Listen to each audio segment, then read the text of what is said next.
dernière personne à se présenter devant notre noble confrérie. Tout d'abord, Madame Virginie Dubois-d'Or, championne du monde des fromagers 2021.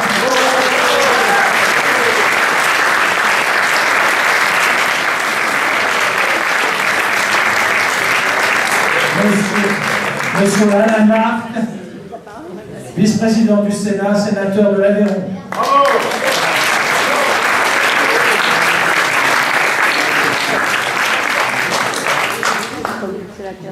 Monsieur Kadir Mebarek, maire de Melun.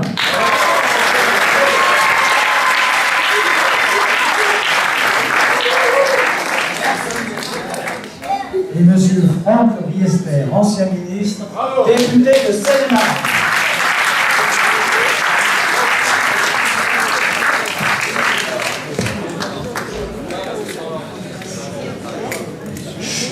Allez, c'est le dernier moment solennel, important pour toutes ces personnalités et pour nous, la confrérie, bien entendu.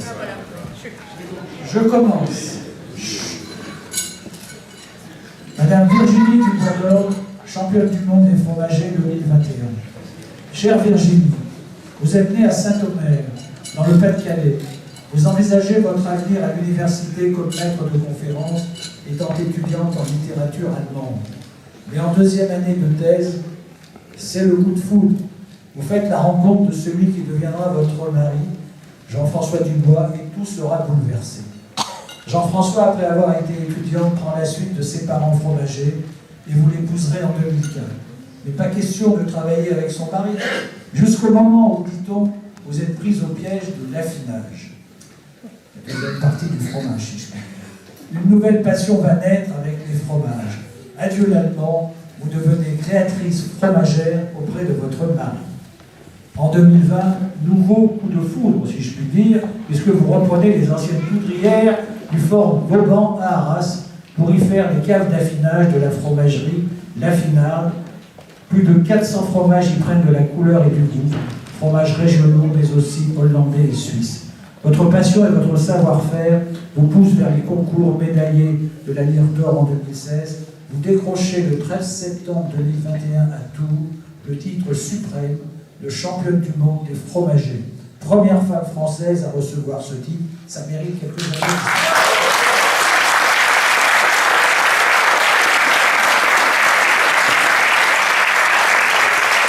Votre travail, car vous êtes une grande travailleuse, votre travail ne vous détourne pas de la famille ni du sport. Vous avez 4 enfants et vous faites aussi du bien à beaucoup d'associations, notamment les Scouts de France. L'Affinade sillonne avec 4 camions le nord de la France et vend ses plateaux de fromage sur Internet. Nous n'avons pas encore vu de prix de Melun, mais nous vous le pardonnons. Cela viendra, nous en sommes sûrs. Vous dites avoir un goût infini pour la gastronomie. Nous vous croyons sur parole, car vous êtes, madame, l'un des plus fins palais de France. Aujourd'hui, madame la championne des fromagers et présidente de notre concours 2024, nous sommes honorés de vous accueillir dans notre noble confrérie, parrainée par notre grand conseil, avec le grade de chevalier d'honneur.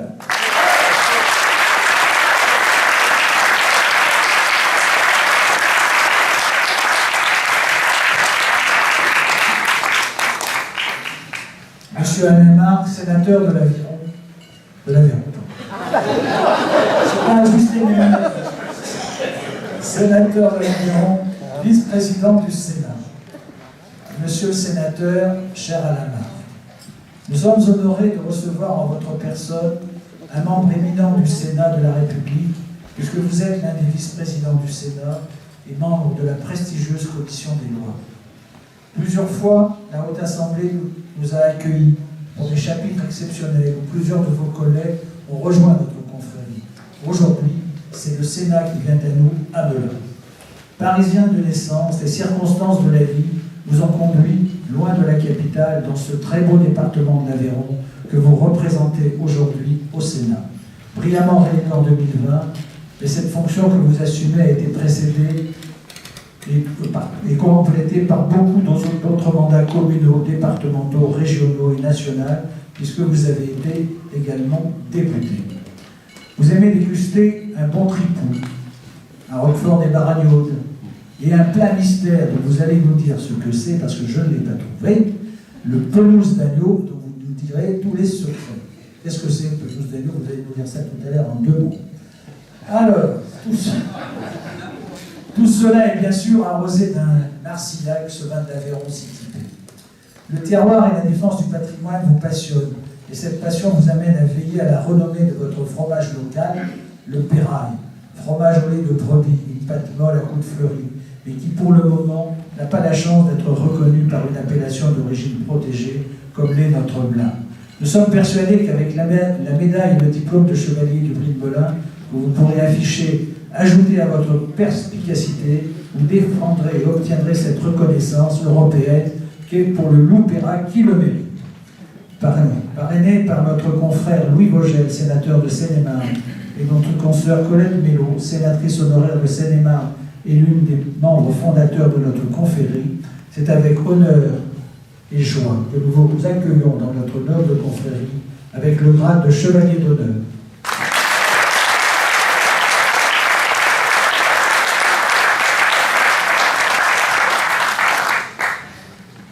Alors, Monsieur Kadir Melbarek, maire de Melun. Monsieur le maire et surtout, cher Kadir, ces petits, alors là je vais une entorse, mais je ne peux pas faire autrement que de tutoyer Kadir, sinon ça va être pour moi très difficile. C'est peu dire que tu es un enfant de la Brie. Né à Melun il y a 49 ans, tu as fait toute ta scolarité de la maternelle à l'université à Melun. Tu rejoins Paris Panthéon-Assas pour la licence en droit et tu obtiens un DESS en droit européen et droit des affaires dirigé par un certain Louis Vogel. Ton destin commençait à se dessiner. Tu prêtes serment comme avocat le 2 avril 2001 et tu réalises ainsi ton rêve d'élève de 4e au collège des Capucins à Melun, devenir avocat. Un prestigieux cabinet américain te donnera ta première chance et tu la saisiras, tout étonné mais fier qu'un enfant des quartiers populaires de Melun, dont les parents ne savaient ni lire ni écrire, en soit arrivé là. Quelques années plus tard, parce qu'avant tout tu es un forcené de travail, ton équipe municipale en sait quelque chose, tu poursuis ton ascension dans le grand cabinet parisien Jean-Claude Coulon et associé.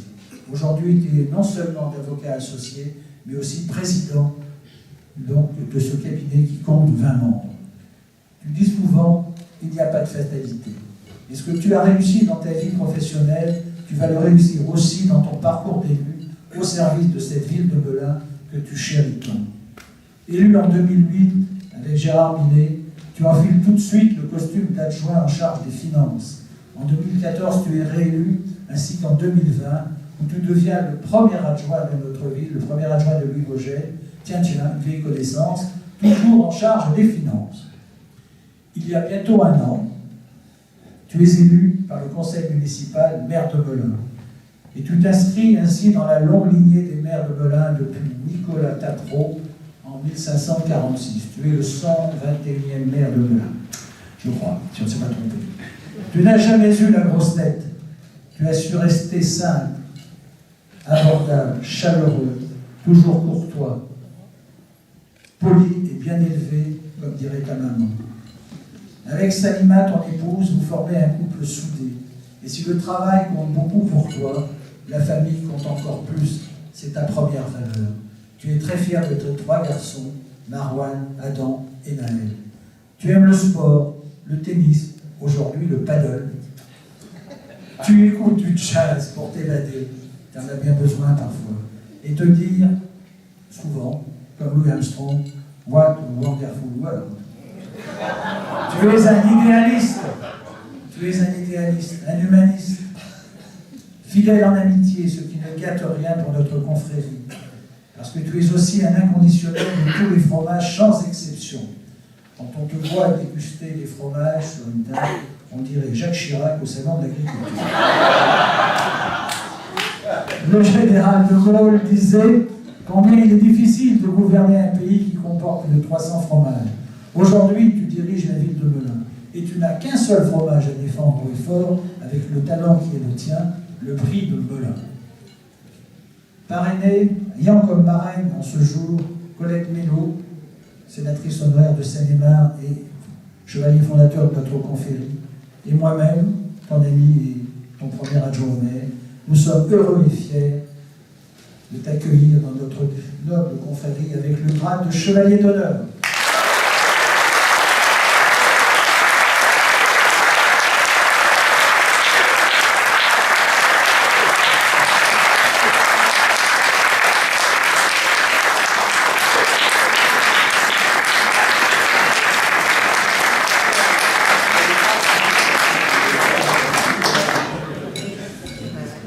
Et je termine. Monsieur le ministre, monsieur le député de Seine-et-Marne, cher Franck Riester et surtout cher ami, car c'est un ami de Melun que nous accueillons ce soir.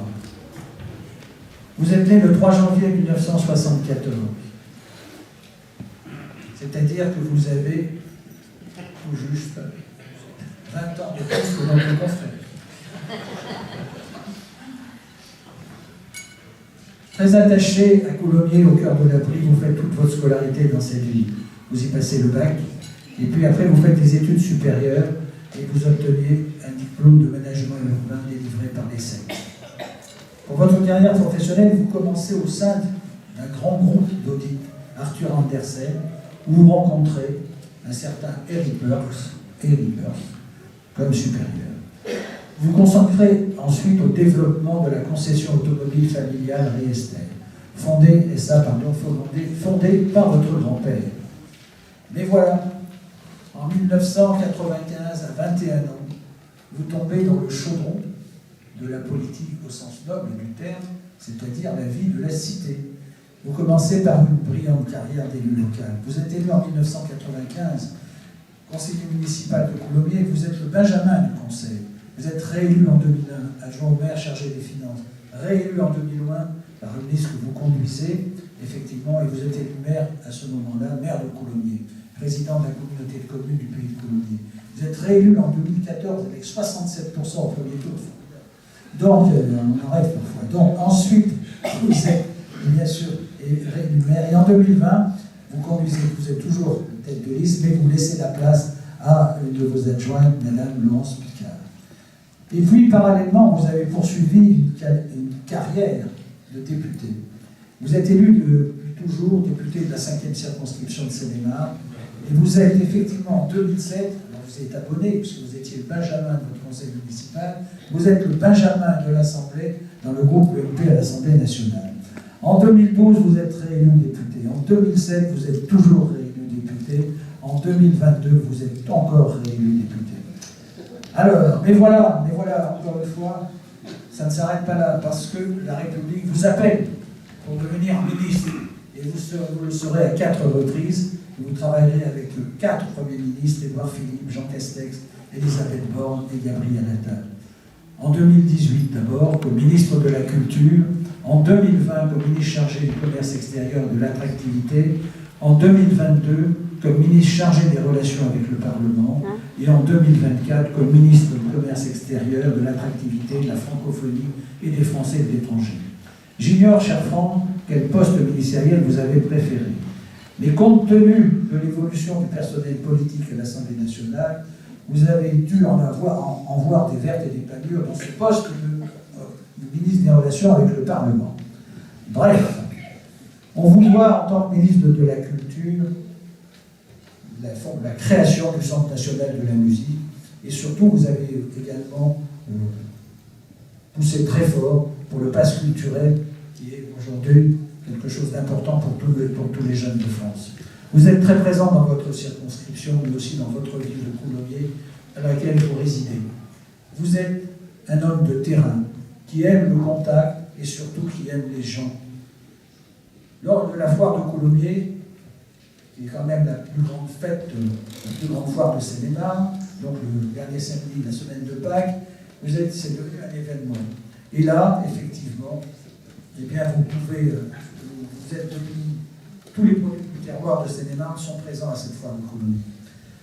Le prix de Coulommiers, vous le défendez depuis le départ, hein, et vous avez, bien entendu, avec tous vos amis de Coulommiers et de la confrérie, vous vous battez pour obtenir l'appellation d'origine protégée que mériterait bien à ce titre un des grands fromages de Brie.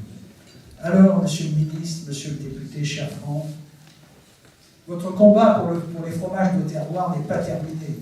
Nous comptons sur vous pour défendre haut et fort le Brie de Melun.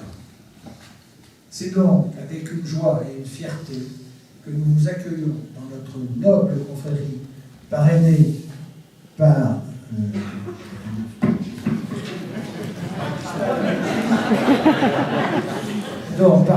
par la sénatrice honoraire de Seine-et-Marne, Colette Fellow. C'est donc une joie, avec joie, fierté et amitié que nous vous recevons dans notre noble confrérie avec le grade de chevalier d'honneur.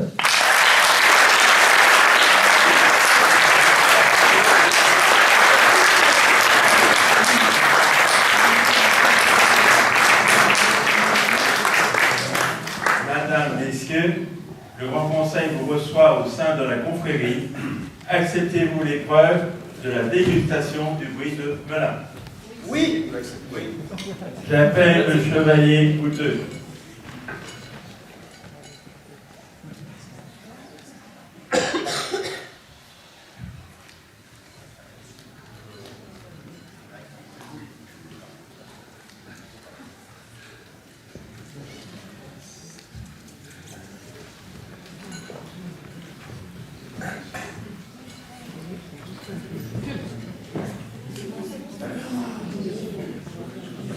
Est-il coloré? Il est coloré. Il est coloré. Est-il parfumé? Il est parfumé. Est-il fondant? Il faut goûter. Il est fondant.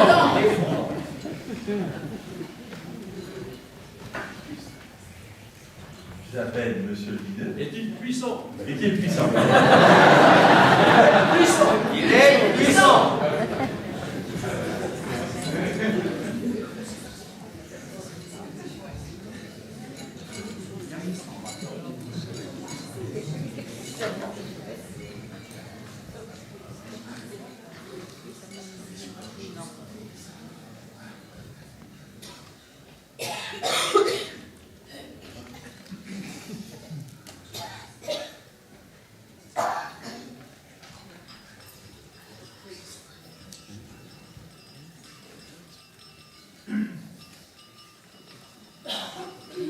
J'appelle le grand maître à procéder à l'intronisation.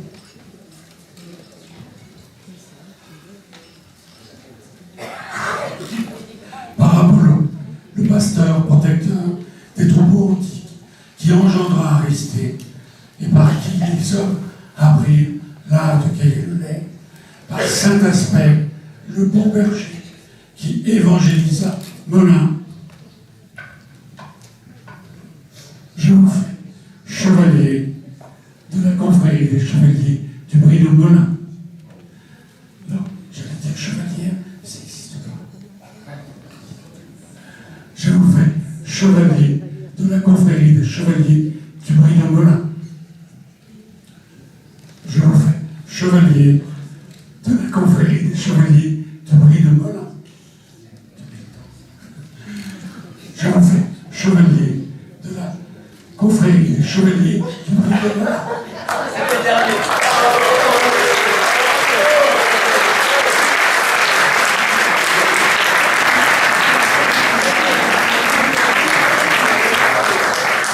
Grâce à notre grand maître.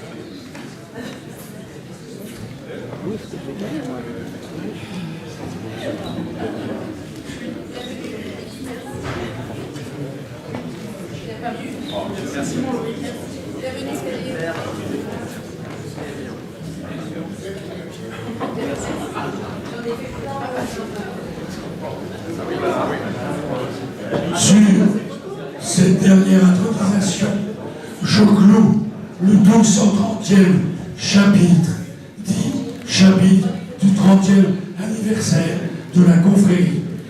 Et je vous remercie de votre patience et d'avoir supporté ma voix.